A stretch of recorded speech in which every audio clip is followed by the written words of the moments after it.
Hello my loves, and welcome back to my channel. I know I said I was gonna come back to you guys with an updated video when I got my surgery date. If you're new to this channel and this is your first video that you're watching, my name is Evie. I'm a freelance makeup artist. I've had my YouTube channel for about 8 or 9 years now. I think 8 years, just to be nice, 8 years. And I film everything from beauty to nails to rants to my weight loss journey, my weight loss surgery journey. So welcome, hello, goodbye. So I am 7 years post lap band surgery. After 2 years of having my lap band, which I got done in 2013, I got the revision to the gastric sleeve surgery in October of 2015. We are now in 2020 and I am 5 years post-op gastric sleeve, and I've been having complications steadily getting worse, of course. So now I am worked up and ready for surgery to get the revision from, excuse me, I ate just now when I shouldn't have, and I'm sorry if the bumpy road is, it's a bitch. So anyway, I'm getting the revision from the sleeve to the gastric bypass. I did not want to have to do this. Till this day, I have a little bit of regret because I remember talking to my surgeon when I was considering the revision to get the lap band removed, and I asked him what he thought would be the best option for me. And the surgeon's definitely not going to sit there and tell me, yes, this is what you should do, this is what I want you to do, unless he felt like I had a lot more like health issues and stuff like that that we needed to address with a particular surgery. So I knew for a fact, excuse me, he was not going to be like, oh yeah, get this, oh yeah, get that. He told me I'd be a great candidate for both.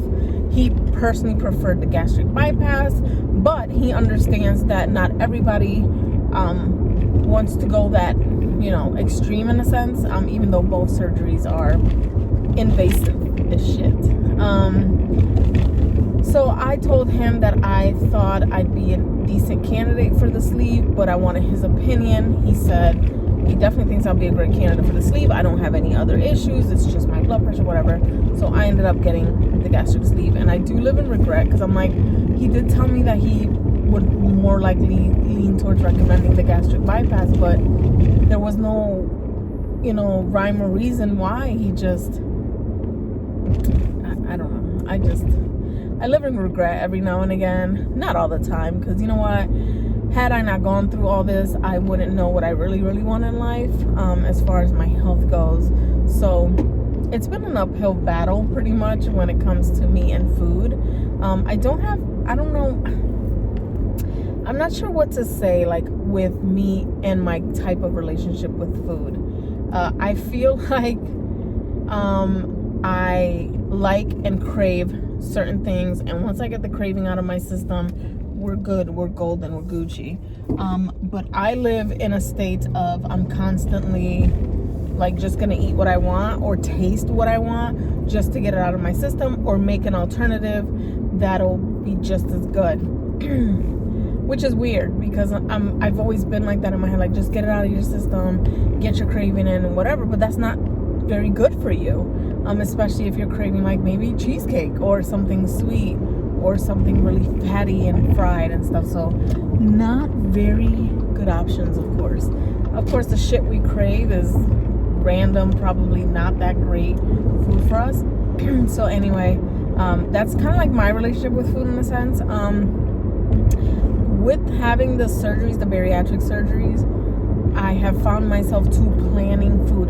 It's funny because when I was a person that wasn't a bariatric patient, I didn't think about my next meal, how I was gonna prepare it, where I was gonna get it from or whatever. I just ate when I ate, if I remember to eat, and that was one of my major problems. And then when I would eat, I could eat like crazy. So that was like weird because of course when I had the lap band, I had to focus on everything I was eating, everything I was putting in my body, and all that bullshit. So it was just so strange, so surreal that right now in this current time, all I do is, can I have this? Is this gonna make me throw up? How uncomfortable am I gonna be when I eat it? Is it gonna make me gassy? Which yes. It doesn't matter what I eat at this point. I've been just bringing it back up, not able to hold it down. Don't judge me, but I do have a Baja Blast from Taco Bell, and I ate something from there because I was, again, craving something taco. Like, I make a lot of taco meat at home all the time. It's actually one of my like little favorite quick flavorful meals to make is like taco meat. I'll make like a taco salad or whatever, or just make like wraps, and just, it's literally a salad because it's just a wrap with the lettuce, or I'll make like a side of rice and I'll eat that. I'm Latina, so arroz, you know, it's not an everyday thing at my house either, so I'm grateful for that. Right now I'm heading to Trader Joe's. I went to Stop and Shop and picked up, like, you know, sliced deli meats, stuff like that, some chicken. What else did I pick up? Milk. I make my own sofrito, so I bought my peppers, onions, and all that shit that goes in there. All right, so now I'm gonna go to Trader Joe's, and just, I like finding these unique little bags of food or snacks and stuff like that. And I know I shouldn't be snacking right now, but I'm a little stressed, and or my family also likes to, you know, have a little something to munch on. We don't eat a lot. Like, we don't sit there and just down a whole bag of Doritos or shit like that. I could probably not. I don't think I've tried in probably a decade. But yeah, like, it's, I like getting their almonds. I think it's their coconut, chocolate covered coconut almonds. I like those. And I'll just usually take a little baggie, and that baggie will last me for like 3-4 days, because I'll just snack up a little bit on there, here and there. And it's almonds, it's dark chocolate, whatever. But yeah, I'm on the hunt for like some easy meal prep things, like the frozen chicken and stuff like that. Anyway, oh my god, I'm rambling as shit right now. So, quick update. Not quick update, I'm sorry, 7 minutes in. Now you're getting the date of my surgery. So I'm not happy with the date of my surgery, because I was hoping it was going to be sooner. But I'm realistic, and of course in my head I hyped myself up because I had a cert date for my authorization that I was kind of like riding on and hoping that, ooh, maybe that cert date will be it, and that's not it. I lied to me. So, oh my god, is there like no people here yet? They don't open till 9, so I've had to kill time. I had to go to fucking Stop and Shop. I spent like $179 goddamn dollars for what? I don't know. Bags of lettuce or some shit. Anyways. Anyway, let me park in the first slot. Fuck that bitch. All right, so my surgery date was scheduled for August 19th. I'm so sorry that I'm like, oh my god, the fucking store's been open, bitch. Anyway, so my surgery is August 19th. They are looking to see if there are any sooner dates, because he's looking for more robotic time. Unfortunately for me, my surgery is going to be about 3 hours long, so it's going to be a lengthier process. There's probably going to be scar tissue that he has to deal with and stuff like that, and of course he has to reroute my intestines and make my pouch smaller, because yeah, fun times. Anyway, oh, those are senior shoppers. I'm not a senior. Can I make myself up? Anyway, I guess I'll be here for another 15 minutes. So yeah, my surgery date is August 19th, and I'm sorry that I rambled on for 8 minutes. I just wanted to throw in, I do notice that people have popped up on my channel and just have found like one video, and I'm like, I'm so sorry I didn't explain myself in this video. You guys have probably like, this bitch is just beating a dead horse. So yeah, anyway, it's exhausting. I'm a little frustrated with the day, but again, I'm realistic. Like, for fuck's sake, like, they've been backed up with the COVID stuff. They just started doing surgeries. Our hospital, the one I'm going through, has been like really great as far as excuse me, as you know, with their admissions and stuff like that. Like, they've been really low. But anyway, yeah, that's pretty much it. Hello, go bye. Yeah, so that's my update. I do have a surgery date. My protocol is going to be that I have to self-quarantine for at least 5 to 7 days before surgery and get tested 5 days before surgery for COVID. Don't know what happens if it comes up positive. Clearly, I'm not probably going to get surgery. But yeah, they won't do the surgery if you're positive for COVID. So they want you tested at least 5 days before. I think the test is only good for 5 days.